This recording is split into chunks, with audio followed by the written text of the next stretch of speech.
अस्सलामुअलैकुम। दुनिया न्यूज़ के साथ मैं हूँ फाइक महमूद। मैं हूँ जवेरिया जैद। हेडलाइंस आपने जानी। बुलेटिन के आगाज़ में आपको बताएं, वज़ीर आज़म शहबाज शरीफ आला सतह वफ़द के हमरा जनेवा पहुँच गए हैं। वज़ीर आज़म अक़वाम मुत्तहिदा के सेक्रेटरी जनरल एंटोनियो गुतरेस के साथ मिलकर पाकिस्तान की तामीर नौ और बहाली में शराकत के मौजू पर बैनुल अक़वामी कॉन्फ्रेंस की मेज़बानी करेंगे। पाकिस्तान कॉन्फ्रेंस में तामीर नौ और सैलाब से मुतासरा इलाकों की बहाली का फ्रेम वर्क पेश करेगा। वज़ीर आज़म के वफ़द में बिलावल भुट्टो, इसहाक डार, एहसन इकबाल, शेरी रहमान और मरियम औरंगजेब शामिल हैं। बिल्कुल, वज़ीर आज़म शहबाज शरीफ आला सतह वफ़द के हमरा जनेवा पहुँच गए हैं। मज़ीद तफसीलात जानेंगे हमारे नुमाइंदे जावेद हुसैन से। जी जावेद, आगाह कीजिएगा, कौन कौन सी अहम मुलाकातें शेड्यूल्ड हैं और क्या मसरूफियात रहेंगी? जी बिल्कुल, वज़ीर आज़म शहबाज शरीफ आला सतह के वफ़द के हमरा अभी जनेवा पहुंचे हैं और आज जैसा कि जनेवा में क्लाइमेट रेजिलिएंट पाकिस्तान कॉन्फ्रेंस होने जा रही है। इस बैनुल अक़वामी कॉन्फ्रेंस में जो सैलाब ज़दा इलाके हैं पाकिस्तान में उनकी बहाली के हवाले से एक फ्रेमवर्क पेश किया जाएगा और इस सिलसिले में जो हुकूमती वफ़द वज़ीर आज़म के साथ गया है उसमें वज़ीर ख़ारजा बिलावल भुट्टो ज़रदारी, वज़ीर ख़जाना मोहम्मद इसहाक डार, मौसमियाती तब्दीली के वज़ीर शेरी रहमान और मनसूबा बंदी के वज़ीर एहसन इकबाल और वज़ीर इत्तलात और नशियात मरियम औरंगजेब इसमें शरीक हैं।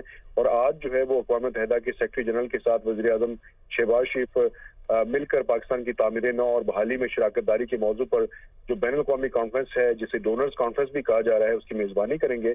और इस मौके पर पाकिस्तान कॉन्फ्रेंस में तामीर नौ और सैलाब से मुतासरा इलाकों की बहाली का फ्रेमवर्क पेश करेगा और इसको अमली जामा पहनाने के लिए बैनुल अक़वामी ताउन और तवील मुद्दती शराकत दारी की अहमियत पर जोर देगा। और इस सिलसिले में जो फ्रेमवर्क तैयार किया गया है उसमें जो 1 साल के लिए और 3 साल के लिए और 5 से 7 साल के लिए जो सरमायाकारी है या जो ताउन है बैनुल अक़वामी बरादरी का, उस पर जोर दिया जाएगा। और इस मौके पर जो बताया गया है कि इस कॉन्फ्रेंस के बाद वज़ीर आज़म शहबाज शरीफ और अक़वाम मुत्तहिदा के सेक्रेटरी जनरल मुश्तरका प्रेस कॉन्फ्रेंस भी करेंगे। इसी दौरान जो है वज़ीर आज़म की जो आलमी रहनुमा है उनसे अलग अलग मुलाकातें भी मुतवक्के हैं। जी जावेद हुसैन तफसीलन आगाह कर रहे थे, आपका बहुत शुक्रिया। पंजाब असम्बली का हंगामा खेज इजलास आज दोपहर 2 बजे होगा। स्पीकर सब्तैन खान इजलास की सदारत करेंगे। नून लीग ने इजलास से कबल पार्लिमानी पार्टी का इजलास बुला लिया। मजीद जानते हैं मोहम्मद यासीन की रिपोर्ट में। चौधरी परवेज इलाही एतमाद का वोट लेंगे या नहीं? सर्द मौसम में पंजाब का सियासी पारा हाई। स्पीकर पंजाब असम्बली की जेर सदारत पंजाब असम्बली का हंगामा खेज इजलास आज होगा। नून लीग ने भी ऐवान में भरपूर ताकत के मुजाहरे के लिए तैयारी पकड़ ली। पंजाब असम्बली इजलास से कबल नून लीग ने पार्लिमानी पार्टी का इजलास बुला लिया। नून लीग की पार्लिमानी पार्टी का इजलास दोपहर 12 बजे होगा। पंजाब असम्बली इजलास हंगामा खेज होने का इम्कान है। नून लीग ने अपने अरकान असम्बली को लाहौर रहने की हिदायत कर दी। हुकूमती इत्तेहाद भी इजलास में अपने 186 अरकान दिखाने की कोशिश करेगा। पीटीआई के मुनहरिफ रहनुमाओं की क़यादत में नई सियासी जमात बनाने की बाज़ जोर पकड़ गई। वस्ती और जनूबी पंजाब के अहम सियासतदानों से राब्तों का भी इंकशाफ हुआ है। नई पार्टी का अपने इंतखाबी निशान के साथ इलेक्शन लड़ने, जबकि पीपल्स पार्टी और नून लीग से सीट एडजस्टमेंट का भी इम्कान है।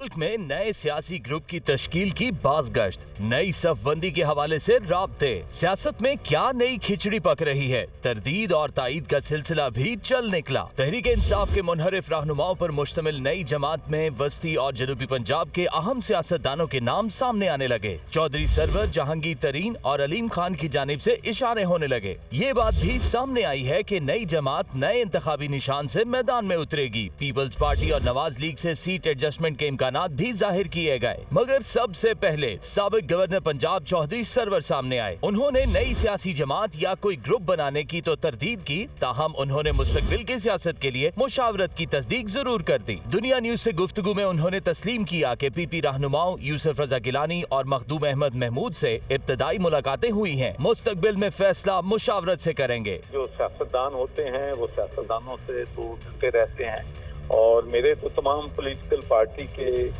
जो सियासतदान हैं उनके साथ ज़ाती मुरासम है। लोगों से मुशावरत का सिलसिला शुरू किया है।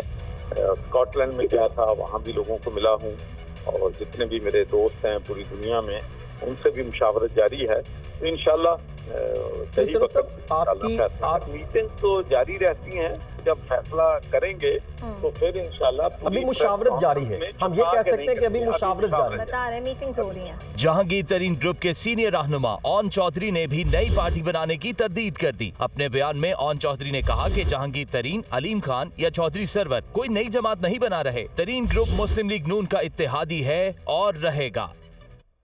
बलोचिस्तान के अहम सियासी रहनुमाओं ने आसिफ अली जरदारी से मुलाकात के बाद पाकिस्तान पीपल्स पार्टी में शमूलियत इख्तियार कर ली है। पीपी में शामिल होने वालों में सरदार फतेह मोहम्मद हसनी, नवाबजादा गजीन मरी, ताहिर महमूद, नवाबजादा जमाल रईसानी, मीर फरीद रईसानी, मीर अब्दुल्ला रहीजा और मीर उल्ला बख्श रेंद शामिल हैं। इस मौके पर आसिफ अली जरदारी ने कहा कि बलोचिस्तान और पाकिस्तान पीपल्स पार्टी का एक तारीखी रिश्ता है। पीपल्स पार्टी ने हमेशा बलोचिस्तान के हुकूक के लिए हकीकी जदोजहद की है। बलोचिस्तान की सियासत में पाकिस्तान पीपल्स पार्टी एक मजबूत तरीन फरीक है।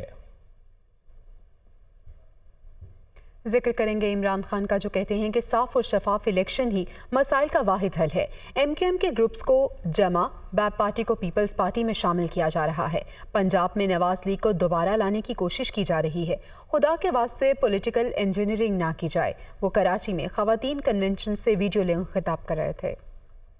इतना बड़ा आज क्राइसिस के अंदर हम पड़ गए और ये मजीद बिगड़ेगा। कोई अखबार में इश्तिहार आया हुआ है जी कि उन्होंने डिफॉल्ट से बचा लिया पाकिस्तान को। जो पीडीएम है, ये इनकी सारी जो तरक्की होती है वो इश्तिहारों में होती है। सारी दुनिया के सामने बेकारियों की तरह फिर रहे हैं और मुल्क डिफॉल्ट के करीब है और पैसे मांगते फिर रहे हैं। आज हम पॉलिटिकल इंजीनियरिंग देख रहे हैं होते हुए। एमक्यूएम को इकट्ठा करना, बैप को पीपल्स पार्टी में धकेलना। साउथ पंजाब के अंदर पीपल्स पार्टी को वो कॉल कर कह रहे हैं कि जी पीपल्स पार्टी को मजबूत करें। वो जो नून लीग ने मुल्क का बेड़ागर कर दिया, वो अब उसको पंजाब में लाना चाहते हैं। केपी के अंदर और गेम चल रही है। तहरीक इंसाफ को किसी तरह कमजोर किया जाए। स्ट्रॉन्ग गवर्नमेंट चाहिए पाकिस्तान को इस दलदल से निकालने के लिए। ये जो रेलू कट्टे आए हुए हैं पीडीएम के, ये नहीं कर सकते। पुरअमन इनकलाब बैलेट बॉक्स के जरिए लाना चाहते हैं। सारे इदारों को मैं कह रहा हूं कि ये पाकिस्तान हम सब के हाथ से निकल जाएगा। कौन सी क़यामत आ गई पाकिस्तान में कि क्या अप्रैल में क्या था, मार्च में पाकिस्तान किधर खड़ा था और आज किधर खड़ा है। ये जो इंपोर्टेड हुकूमत है, ये तो ऐसे आई है कि एक एजेंडा पे आई है मुल्क को तबाह करने के लिए। हमारे दुश्मन चाहते हैं कि कमजोर पाकिस्तान को टुकड़ों में कर दे। ये तो उस तरफ जा रहे हैं हम। ये है वक्त एक्शन लेने का। एक्शन क्या है?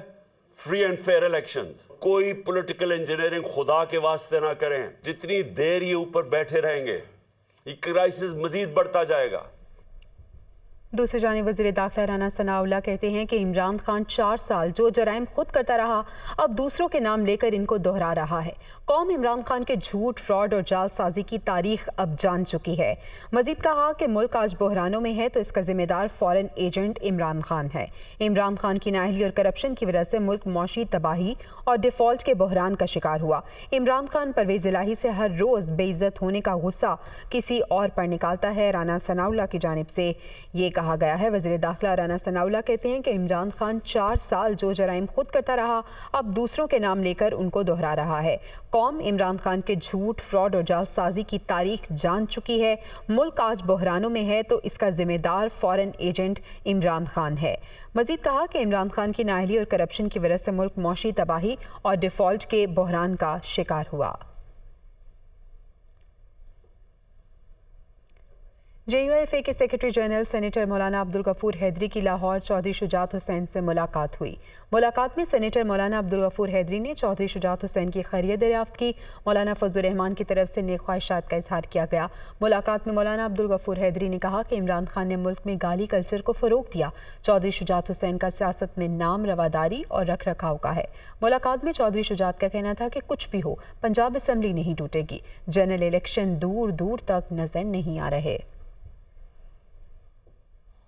जमात इस्लामी के अमीर सिराजुल हक ने कहा है कि शहबाज शरीफ, आसिफ अली जरदारी और इमरान खान एटम बम से भी ज्यादा खतरनाक हैं। ये 3 एटम बम पाकिस्तान के खिलाफ इस्तेमाल हो रहे हैं। ये हमारी तबाही और बर्बादी के जिम्मेदार हैं। इन सब ने मिलकर पाकिस्तान को दुनिया में तमाशा बना दिया। सिराजुल हक लाहौर में कारकुनों से खिताब कर रहे थे। 3 एटम बम हमारे खिलाफ इस्तेमाल हो रहे हैं इस वक्त। एक का नाम शहबाज शरीफ, एक का नाम जरदारी और इसका नाम इमरान। ये 3 आदमी, ये ट्राई का पाकिस्तान के लिए एटम बम से ज्यादा खतरनाक है। हमारी तबाही, हमारी बर्बादी इनकी वजह से है। पीडीएम जो 13 जमातों का इत्तेहाद है, 22 करोड़ इंसानों का एक समंदर अजीम तर पाकिस्तान, दुनिया में अब तमाशा इन्होंने बनाया है। एमक्यूएम पाकिस्तान के सरबराह खालिद मकबूल सिद्दीकी का कहना है कि बल्दियाती इंतखाबात के लिए की गई हल्का बंदियां गैर मुनसिफाना धांधली हो चुकी, इलेक्शन तस्लीम नहीं करेंगे। फारूक सत्तार का कहना है कि महाजरों को हर मर्दमशुमारी में कम दिखाया गया, इंसाफ मांगने कहाँ जाएं। दोनों रहनुमा मुलाकात के बाद मीडिया से मुखातिब थे। पहले तो हमें कम गिना गया है, बार बार कम गिना गया है, हर बार कम गिना गया है, और इसके बाद कम गिनने के बाद, आधा गिनने के बाद वोटर लिस्ट के जरिए मजीद हमारी नुमाइंदगी कम कर दी गई है। और अब खास तौर पर एक प्री पोल रिगिंग हो चुकी है। तो इलेक्शन में प्री पोल रिगिंग हो चुकी है और इतने बड़े पैमाने पे हुई है कि इलेक्शन अगर हुआ इसी डिलिमिटेशन के साथ तो इसको इलेक्शन तस्लीम ही नहीं किया जा सकता।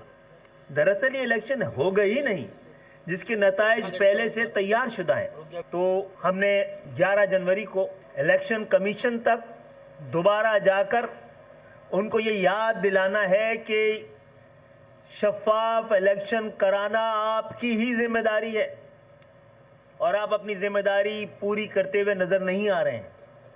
और इस तरह के इलेक्शन को कोई भी इलेक्शन या शफाफ इलेक्शन नहीं तस्लीम करेगा और शफाफ, गैर जानिबदार और ईमानदाराना इलेक्शन के नताइज ही को कबूल किया जा सकता है। हमारे साथ मर्दुम शुमारी में पहली जेरीमेंडरिंग हो रही है, पहली प्री सेंसस रिगिंग सेंसस से पहले हो जाती है जहां हमारी आबादी को दबा दिया जाता है।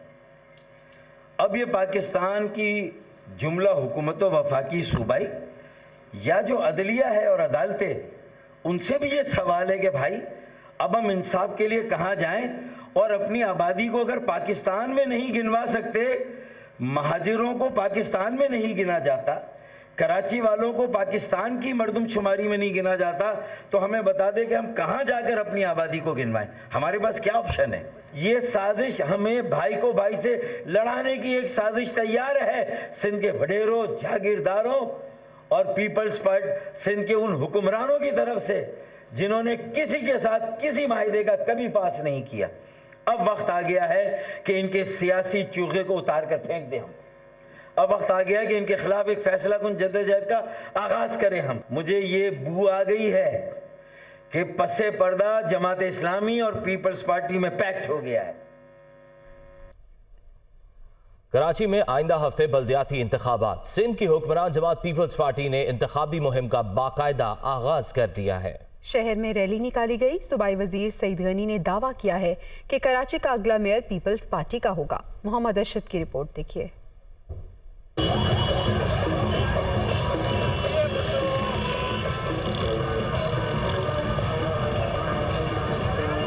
शहरी ऐवान पर हुक्मरानी, पीपल्स पार्टी की बल्दियाती इंतखाबात की तैयारी। कराची में पीपल्स पार्टी ने भरपूर इंतखाबी मुहिम का आगाज कर दिया। बिलावल हाउस से स्टार गेट तक बाइकर्स और गाड़ियों पर मुश्तमिल रैली निकाली गई, जिसमें रहनुमाओं, कारकुनान और बल्दियाती उम्मीदवार शरीक हुए। सूबाई वजीर सईद गनी ने कहा कि इस बार मेयर पीपल्स पार्टी का होगा, तहाँ मेयर के लिए उम्मीदवार कौन होगा इसका फैसला क़यादत करेगी। ट्रांसपेरेंट इलेक्शंस हो और मुदाखलत ना हो बैरूनी कुव्वतों की, तो पीपल्स पार्टी हमेशा कराची में बड़ी जमात रही है कि दीगर जमातें बहुत कमज़ोर हुई हैं, उनकी मकबूलियत जो है वो कम हुई है। पीपल्स पार्टी की मकबूलियत में इजाफा हुआ है। तो इंशाल्लाह ताला सिर्फ डिप्टी मेयर नहीं आएगा, मेयर भी हमारा आएगा। ये तो पार्टी लीडरशिप फैसला करेगी, लेकिन फ़िलहाल पार्टी ने किसी का नाम सामने नहीं रखा। हमारे पास बहुत सारे नाम हैं जो मेयर की बनने की सलाहियत रखते हैं। दीगर रहनुमाओं ने 15 जनवरी को इंतखाबात में कामयाबी का दावा किया, साथ ही मुखालफिन पर भी वार किए। वो लोग तो कहते हैं मुझ पर 25 FIR कटी गई है। अरे मैं जान दे चुका हूँ, तेरी 25 FIR क्या माना रखती है। जनवरी आ गई है, लोगों ने इंतजार किया है, लोग चाहते हैं कि उनकी गलियां कूचिए ठीक हो। दूसरी जानिब डिस्ट्रिक्ट मॉनिटरिंग अफसर ने सूबाई वजीर सईद गनी को खत लिख दिया, जिसमें पीपल्स पार्टी की रैली के इनेकाद को कवायद व ज़वाबित के खिलाफ करार दिया। शामिल करेंगे न्यूज़ अपडेट्स। आपको बताएं कि कराची में सी व्यू के करीब 2 रोज कबल समंदर से मुबैना तौर पर छलांग लगाने वाली 30 साला लड़की की लाश समंदर किनारे से मिल गई। वालिद ने इल्जाम आयद किया है कि उनकी बेटी के साथ ज्यादती हुई है। तफ्तीशी अफसर ने भी वाक़े को खुदकुशी नहीं बल्कि कत्ल करार दिया। शहबाज खान की रिपोर्ट देखिए।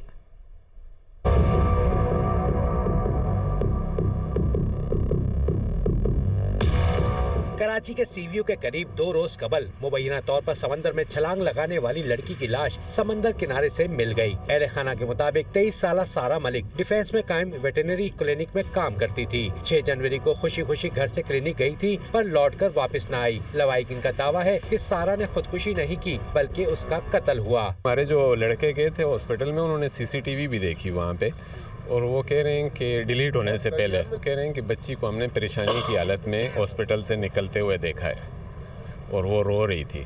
तो उसके बाद की CCTV तो कहीं से भी नहीं मिली, लेकिन ये है कि बस डाउट इसी वजह से हमारा हॉस्पिटल की तरफ जा रहा है। तफ्तीशी हुक्काम के मुताबिक मुलजिम ने दौरान तफ्तीश सारा मलिक को कत्ल करने का इतराफ भी किया है। मर्डर किया हुआ है, डॉक्टर ने और उस लड़की ने मिलकर ये प्लान बनाया है। तो अभी पोस्टमार्टम के बाद ही मजीद मालूमात होगी कि असल हक़ाइक़ क्या है। तो उन्होंने एतराफ़ किया है, जुर्म का एतराफ़ किया है कि हमने ये जी मर्डर है, बिल्कुल रेप विद मर्डर।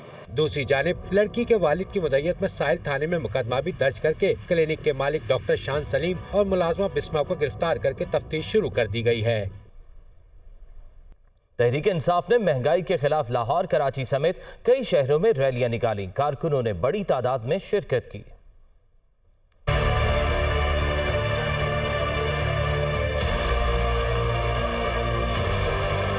PTI का महंगाई के खिलाफ शहर शहर एहतजाज, रैलियां, कारकुनों की बड़ी तादाद शरीक हुई। लाहौर में लियाकत चौक से समनाबाद तक रैली निकाली गई। कारकुनों ने हुकूमत के खिलाफ नारेबाजी की। सीनियर वजीर मियां असलम इकबाल ने कहा, PDM में कोई ऐसा बंदा नहीं जिस पर IMF को एतमाद हो।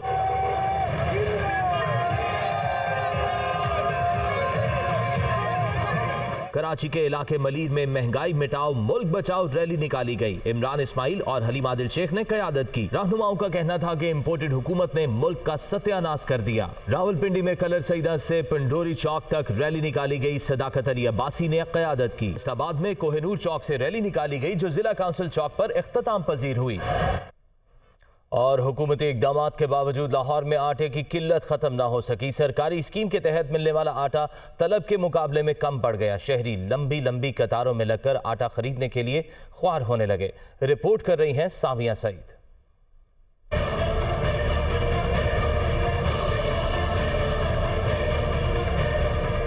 शहर में आटे का बुहरान आवाम के लिए बन गया कड़ा इम्तिहान। शहरी सस्ता आटा खरीदने के लिए दिन भर खवार होने लगे। सरकारी स्कीम का आटा मार्केट की तलब से कम हो गया। शहर के मुख्तलिफ मुकामात पर सस्ते आटे के पॉइंट्स कायम। एक शनाख्ती कार्ड पर एक ही आटे का थैला दिया जाने लगा। 10 किलो वाले आटे के थैले की कीमत 648 रुपए मुकर्रर। 20 किलो आटे का थैला 1295 रुपए में फरोख्त होने लगा। शहरियों ने सरकारी स्कीम के आटे के थैले मजीद बढ़ाने का मुतालबा किया। मजबूरी है, बच्चों के लिए तो लेना पड़ता ना आटा, इतनी लंबी लाइन है। एक तोड़ा सिर्फ मिलता है, वो भी आपके सामने है कि वहाँ से लाइन में शुरू है, वहाँ तक आते आते कुछ लोग वैसे इंतजार करके चले जाते हैं।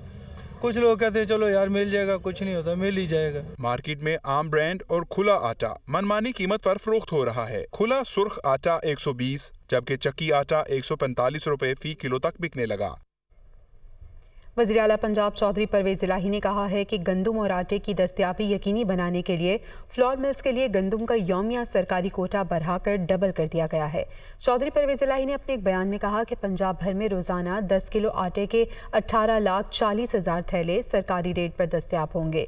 फ्लोर मिल्स को इनके अपने मुतालबे से ज़्यादा 26,000 टन सरकारी गंदम कल से जारी की जा रही है। सरकारी कोटा बढ़ने से गंदम और आटे की कीमतों में नुमाया कमी आएगी। एहसास प्रोग्राम के तहत आम आदमी को सब्सिडी दे रहे हैं ताकि शहरों और देहात तक भी ये फ़ायदा पहुंच सके। PTI के रहनुमा असद उमर ने कहा है कि बंद कमरों में फैसलों का वक्त अब गुजर चुका। 2023 इलेक्शन का साल है। चंद माह बाद इमरान खान दोबारा वज़ीर आज़म होंगे। इस बार सिंध में भी तहरीक इंसाफ ही हुकूमत बनाएगी। वो कराची में ख़वातीन कन्वेंशन से खिताब कर रहे थे। 2023 इलेक्शन का साल है। इलेक्शन के साल का मतलब इमरान खान का साल। आज से चंद माह के बाद वजीर आजम पाकिस्तान इमरान खान होंगे। इस दफा सिंध के सूबे में हुकूमत तहरीक इंसाफ बनाएगी। बल्ले के खौफ से साथ उन्होंने मिलना शुरू कर दिया है। सिफर जमा सिफर सिफर ही रहता है। वोट शहर के अंदर बल्ले का है, वोट शहर के अंदर इमरान खान का है, उसके अलावा किसी का वोट नहीं है। तो ये लोग मिल जाएं साथ तो अच्छा है। तीन का अलग शिकार करने के बजाय एक साथ ही शिकार करेंगे। जो कुछ भी कर लें, पाकिस्तान के अवाम फैसला कर बैठे हैं कि इस मुल्क के फैसले होंगे तो वो पाकिस्तान के अवाम करेंगे। किसी बंद कमरे के फैसले पाकिस्तान के अवाम को कबूल नहीं है। रहनुमा तहरीक इंसाफ फवाद चौधरी का कहना है कि पंजाब में एतमाद के वोट के लिए नंबर्स पूरे हैं। वफाकी हुकूमत के पास मुल्की मसाइल के हल के लिए कोई प्लान नहीं है। जेहलम में दुनिया न्यूज़ से खुसूसी गुफ्तगू करते हुए फवाद चौधरी ने कहा कि इस हफ्ते महंगाई में 31% इजाफा रिकॉर्ड किया गया है। देखें, पहली बात तो ये है कि ये हुकूमत का कोई प्लान तो है ही नहीं कि जिसके ऊपर बंदा को क्रिटिसाइज़ करे। इस हुकूमत में बस अब एक ही है कि बाहर से कुछ हमें चाइना से सऊदी अरेबिया से कुछ दिन पैसे मिल जाए, कुछ दिन हम और गुजार लें। फ़िलहाल तो जो हालात हैं वो ये है कि 31% इजाफा जो है इस हफ्ते रिकॉर्ड हुआ, जो पाकिस्तान की तारीख़ की सबसे बड़ा इजाफा है महंगाई में। और अगले 3 हफ्तों में यूँ लग रहा है कि ये महंगाई मज़ीद 3 गुना जो है वो और बढ़ेगी। तो असल में तो जो प्रॉब्लम्स हैं पाकिस्तान के अवाम के वो गंभीर होते जा रहे हैं। पीटीआई के एस्टेब्लिशमेंट के साथ राब्ते बहाल हो रहे हैं, कोई बेहतरी आएगी? नहीं, हमारे कोई राब्ते नहीं है। हम चाहते हैं राब्ते बहाल हों, हम कोई इदारों के ख़िलाफ़ तो नहीं है। ज़ाहिर है कि हम वर्किंग रिलेशनशिप चाहते हैं, लेकिन अभी कोई राब्ते नहीं। एस्टेब्लिशमेंट जो मुनारफ अरकान है उन पर एक नई सियासी जमात बनाने की प्लानिंग कर रही है, इस वाले से क्या? जो मर्जी बना लें। ये उस वक्त होता था, देखें पहले होता था कि कैंडिडेट के 65-70% वोट होते थे और पार्टी चेंज हो जाती थी, कैंडिडेट बदल जाता था, पार्टी ख़त्म हो जाती थी। अब तो वोट ही इमरान खान का है। इमरान खान के बगैर ये सारे लोग आपने देखे ही हैं। ये जो 20 लोग पहले इलेक्शन लड़े हैं, फिर 76% सीटें हम ज़मीनी इलेक्शनों में जीते हैं। इमरान खान के टिकट के ऊपर लोग जीते हैं। तो ये लोग, इनको कुछ हो भी जाए, ये हो ना हो, क्या फ़र्क पड़ता है? इमरान खान का टिकट जिसके पास होगा वो जीते। तो जो पंजाब असम्बली का एतमाद का वोट है वज़ीर आला पंजाब का, इस वाले से वो इंशाल्लाह ताला आखिरी मराहिल में 11 तारीख को जो पेशी है वो हम देख रहे हैं, उसके बाद इंशाल्लाह हो जाएगा। नंबर हमारे पूरे। दूसरी जानिब पीटीआई के रहनुमा हमाद अजहर का कहना है कि तवानाई बहरान और एलसीज ना खुलने से मुल्क का बड़ा नुकसान हो रहा है। 30 से 40% मुल्क की इंडस्ट्री बंद हो चुकी। IMF की MD ने वजीर आजम को टेलीफोन करने की तरदीद कर दी है और हुकूमत मुसलसल झूठ बोल रही है। वो लाहौर में न्यूज़ कॉन्फ्रेंस कर रहे थे। प्रेस रिलीज हुई वजीर आजम ऑफिस की तरफ से कि IMF की मैनेजिंग डायरेक्टर ने कॉल किया वजीर आजम को। उस पर IMF की तरदीद आ गई है। उन्होंने कहा है कि ये गलत बात है। हमें बार बार रिक्वेस्ट की जा रही थी वज़ीर आज़म की तरफ से पाकिस्तान के मैनेजिंग डायरेक्टर बात करें, और एजेंडा था एक कॉन्फ्रेंस हो रही है को रेजिलिएंट पाकिस्तान, और जिस नहज पे हम आ चुके हैं, LCs खुल नहीं रही। आप सबको पता है मल्टीनेशनल इंडस्ट्री से ले के लोकल इंडस्ट्री तक इस वक्त मेरा ख्याल है कोई 30 से 40% इंडस्ट्री आपकी पाकिस्तान में बंद ऑलरेडी हो भी चुकी है। और जो इंडस्ट्री बंद नहीं हुई इस 30 से 40% में, वो कम से कम अपनी आधी से भी कम कैपेसिटी पे चल रही है। IMF अब बहुत ज़्यादा सख्त शराइत हमें मनवाने का कहेगा और हमारे पास और कोई ऑप्शन नहीं होगा कि हम उन शराइत को मानें। उसकी वजह क्या है कि अब मईशत बहुत बिगड़ चुकी है। मैं आपको दावे से कहता हूँ कि अगर ये रजीम चेंज ऑपरेशन मार्च में ना होता तो आपका रुपया भी इतना डीवैल्यू ना होता, आपके फॉरेन एक्सचेंज रिजर्व्स भी इतने, ज़र मुबादला के ज़खायर भी इतने कम ना होते, आपके मुल्क के अंदर इतनी इंडस्ट्री बंद ही ना होती कि आपका IMF का ये मौजूदा प्रोग्राम जून के अंदर एक्सपायर हो रहा है। नया प्रोग्राम जो है वो हुकूमत को निगोशिएट करना पड़ेगा। IMF इंटरिम्स हुकूमत के साथ भी प्रोग्राम्स जो हैं वो निगोशिएट नहीं करती, और आउटगोइंग हुकूमतों के साथ भी वो अनकम्फर्टेबल होते हैं पॉलिसी डिसीजंस लेते हुए, और ऐसे IMF के प्रोग्राम, क्योंकि वो एक आउटगोइंग गवर्नमेंट होती है। तो बहुत ज़रूरी है कि हमारे मुल्क में जून से पहले एक नई मुंतखब हुकूमत मौजूद हो जो 5 साल के लिए हो।